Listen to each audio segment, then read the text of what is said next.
और उत्तर प्रदेश के मिर्जापुर के पत्रकार पवन जायसवाल की कैंसर से मौत हो गई है। आपको पवन जायसवाल इसलिए हमेशा याद रखेंगे क्योंकि उन्होंने उत्तर प्रदेश में मिड डे मील में भ्रष्टाचार की खबर को उजागर किया था। कम उम्र के पत्रकार थे पवन, और बेहद आप कह सकते हैं बहादुर भी, क्योंकि सरकार के खिलाफ बिना किसी बड़े प्लेटफॉर्म के उन्होंने मिड डे मील में प्राइमरी स्कूल में मिर्जापुर में जिस तरीके से धांधली हो रही है, नमक रोटी खानी पड़ रही है, उसके खिलाफ रिपोर्ट की थी।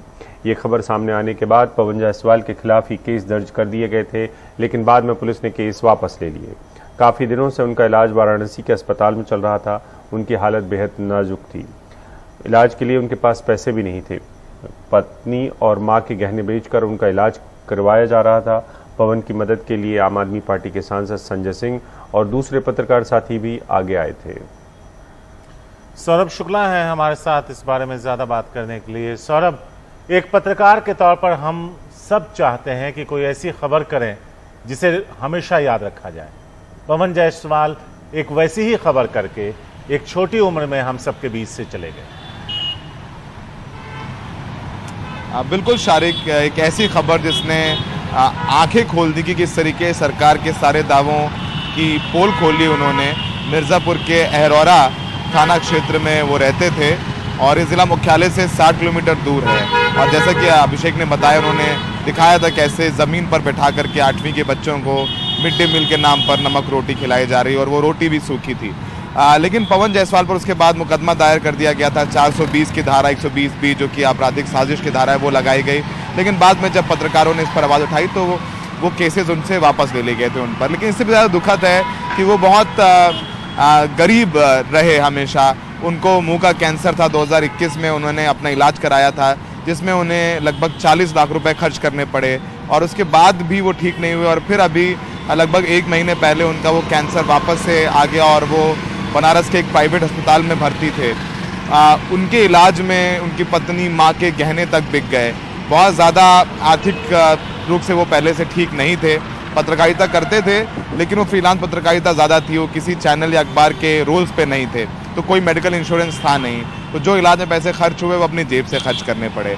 और शारिक, दुख इस बात का और ज़्यादा है कि जिन लोगों ने थोड़ी मदद भी की, उसके बाद उन्होंने जब पैसे नहीं थे तो उन्होंने आम आदमी पार्टी के सांसद संजय सिंह से गुहार लगाई। तो संजय सिंह ने 1 लाख रुपए अपनी तरफ से दिए। कुछ पत्रकारों ने मदद की। मतलब आज जब पवन जायसवाल की सुबह अस्पताल में मौत हुई, वो बनारस के एक प्राइवेट अस्पताल में अपना इलाज करा रहे थे, तो वाकई जब अभी बात हो रही थी उसके आसपास जो इर्द गिर्द लोग हैं, जो पत्रकारों ने जानते हैं, उन्होंने बताया कि बेहद गरीब है। अब उनके पास कुछ नहीं है। शायद ये तमगा ज़रूर है जिसकी हम और आप बात कर रहे हैं कि इतनी बड़ी खबर करके गए हैं, पर उनके घर पे दाल रोटी चलाने वाला कोई नहीं है। अब उनके घर में वो अकेले कमाते थे। अब कोई उनके फैमिली को सपोर्ट करने वाला नहीं है। उनके छोटे बच्चे हैं, उम्र ज़्यादा थी नहीं। तो कहीं ना कहीं जाहिर सी बात है, पत्रकारिता आपको नाम देती है, आपके काम को सम्मान देती है, पर शायद वो पैसा ऐसे छोटे पत्रकारों को जो ज़िले में काम करते हैं, मेहनत करते हैं, उनको नहीं मिलते। और यही वजह है कि बेहद गरीब होकर के पवन की मौत हुई है। और उनकी मदद की, डीएम ने भी बाद में मदद की।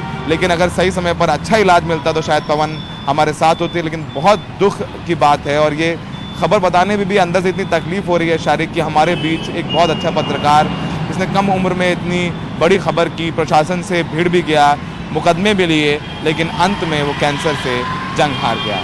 शारिक। सौरभ, अगर ये जानकारी आपके पास हो कि वो किस उम्र के थे और उनके परिवार में कौन कौन है?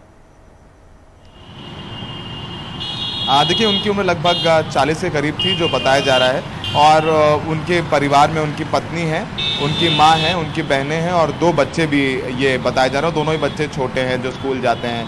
तो ये बताया जा रहा है क्योंकि जो उनका परिवार है वो मिर्ज़ापुर के भी ज़िला मुख्यालय से अहरौरा जगह है, जो कि लगभग 60 किलोमीटर दूर है ज़िला मुख्यालय पे। काफ़ी पिछड़ा इलाका है, वहाँ पर ये पत्रकारिता करते थे। तो कोशिश करेंगे कि उनके परिवार से भी बात करें और उनके परिवार की, एक पत्रकार की जो ईमानदारी से काम करता है, उसके घर की क्या हालत है वो अपने दर्शकों को बताएं।